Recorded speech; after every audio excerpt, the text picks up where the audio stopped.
नमस्कार मु मोनालिसा स्वागत करुछि आपण माननकु आम कृषिर आउ एक सुंदर अध्याय को आपण माने आज्ञा विभिन्न प्रकार डाली चाष करूछंती बेले बेले आपण मुग चाष करंती बिरी चाष करंती कोळथ चाष करंती मसूर चाष मध्ये करिथांती विभिन्न प्रकार डाली जातीय फसल आपण केवल रबी ऋतु रे ही चाष करिथांती माने धान कटा परे परे आपण डाली जातीय फसल चाष करूछंती तेबे आजिर वीडियो रे हमें आलोचना करिबा मसूर डाली विषय आज्ञा किभली भाव में आम मसूर चाष करिपरिबा आज से विषय आलोचना करिबा जदि आपण मानक पाखरे आम कृषिर एही भिडियोटी प्रथम थर पहुँची दयाकोरी आम कृषि यूट्यूब चैनल को सब्सक्राइब करेंगे भिडियोटी प्रथम शेष पर्यंत आगे देखिए कहीं आज आलोचना करबा आम किभली भाव में मसूर डाली चाष करबा से विषय आज आलोचना करबा तेबे चलंतु देरी न करी आम मसूर डाली चाष विषय आलोचना करबा। रबी ऋतु रे आपण माने जदि मात्र 2 मास परिश्रम करूछंती ताहेले आपण निश्चित भाबरे अधिक परिमाण रे डाली फसल अमल करि परिबे। सबु डाली भितरु आज्ञा मसूर डालीटी अन्यतम कम खर्च कम परिश्रम रे आपण जने सफल मसूर डाली चासी होई परिबे। मसूर डाली पई आज्ञा सबुठु दोरसा माटी बहुत भलो।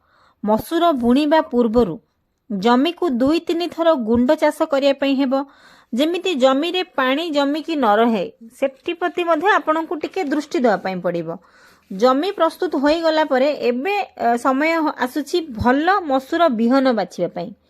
आम ओडिसार क्लाइमेट को देखी किछि भलो किस्म सब रहिछि जेमिति की नूरी बा IPL 81 एहार ड्यूरेशन 90 रु 95 दिन IPL 406 एहार ड्यूरेशन 95 रु 100 दिन एवं मल्लिका K75 आदि विभिन्न प्रकार मसूर किस्म मान सब रही अछि केवल आम ओडिसा क्लाइमेट पई बहुत भलो किस्म सब जतेबेले आपण मसूर चाष करिया पई मनस्थ करिसंती किबा एई रबी रे आपण मसूर चाष करिवे एही मसूर बिहन भितर जेकोसी गोटिए किस्म आपण चाष करि परिबे। मसूर किस्म विषय तो आज्ञा आपण जानिले तेबे मसूर रे अधिक अमल पाइया पई हेले आ गोटे बेस्ट इंपोर्टेंट पार्ट होउची बिहन विशोधन।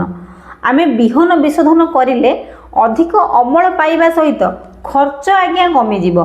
एबे आपण कहबे खर्च केमिति कमी जिवो आज्ञा हां आमे जदि सठिक भाबे मसूर को विशोधन करिके बिहन को विशोधन करिके हम जमी रे प्रयोग करिबा ताहले आगु को रोग पोक लागिबोनी रोग पोक पई हमकु अजथा मेडिसिन किनिया पई मध्ये पड़िबोनी तेणु करी खर्च कमी जाए जदि आपण सठिक भाव में बिहन विशोधन करके आगे बिहन को आपण को चाष जमी रे बुणुछंती ताहले निश्चित भाव में आपणकर आगु को जो रोग पोक पई मेडिसिन खर्च होई थांता सेटा आगे कमी जिवो।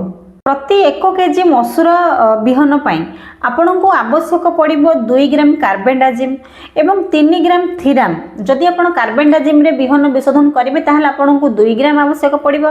जदि आपण थीराम रे बिहन विशोधन करेंगे ताहले आपन को 3 ग्राम थीराम आवश्यकता पड़िबो एवं प्रति 1 केजी बिहन पाई एही सब बिहन विशोधन आपन व्यवहार करी बिहन विशोधन करि परिबे। ता परे आउ गोटे कथा होउछे आज्ञा आपन मसूर डाली रे एते अधिक परिमाण रे यूरिया सार देबेनी काहे कि ना मसूर डाली वायुमंडल रु निजे नाइट्रोजन संग्रह करिथाय।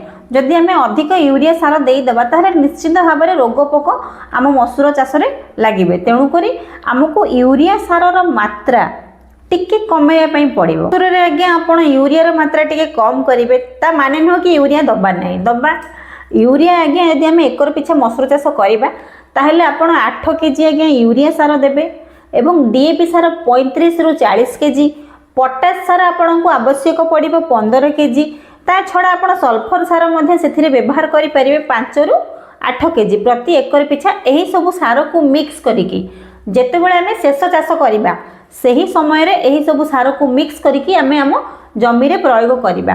एहा द्वारा हम माटी उर्वर हेबा सहित सठिक भाव में मंजी जर्मिनेशन होई थाए गछटी सुस्थ होई बढ़ी उठे। मसूर रे आज्ञा आपण 2 थर पानी आवश्यक पड़िबो। जेतेबेले मसूर लगेइबार 30 रु 35 दिन आज्ञा होई जिवो आपण सही समय रे थरे पानी देबे।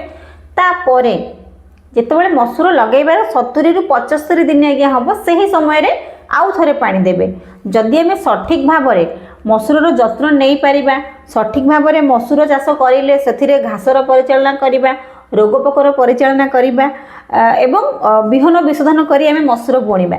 ନିଶ୍ଚିତ ଭାବରେ एकरକୁ ଆପଣ 5 ରୁ 6 क्विंटाल पर्यंत मसूर अमल करें। जदि आम यहीसबू प्रोसेस रे मसूर चाष करवा निश्चित भाव में आम जड़े सफल मसूर चाषी हो पार। आशा करुँची मसूर चाष उपर यही छोट भिडटी निश्चित भाव में आपण मानक भल लगी।